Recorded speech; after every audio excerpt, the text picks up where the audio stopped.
मैं इतनी सुंदर नहीं, मैं सारी नहीं देखाती, माराમાં કોઈ એવી કમી છે? मैं सारी छोकरी નથી? કેમ કર્યું વંશે મારી જોડે આવું?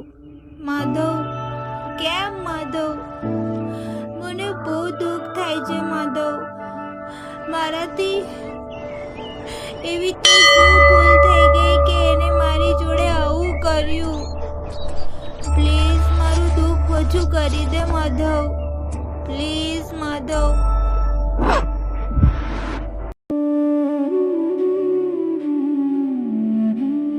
તું પાછી રડવા લાગી રીતિકા. કેટલીક વાર કીધું કે એ માણસ તારા માટે યોગ્ય નથી. હા, મેં સમજુ છું કે તું એને પ્રેમ કર્યો, બધું કર્યું. કોઈક વાર કોઈને બધું આપી દેવાથી આપણા હાથ ખાલી થઈ જાય છે. વંશ પાછો નહીં આવે. એક વાત યાદ રાખજો, જે પ્રેમમાં તમારી અહેમત શૂન્ય હોય છે તેને પ્રેમ નહીં, સમાધાન કહેવાય છે. સમજૂતીથી દૂરી બનાવાય છે, તેનાથી લગાવ ના કરાય. निधि प्रसाद, निधि प्रसाद, निधि प्रसाद.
गोविंद हरे मुरारी, हे नाथ नारायण वासुदेवा.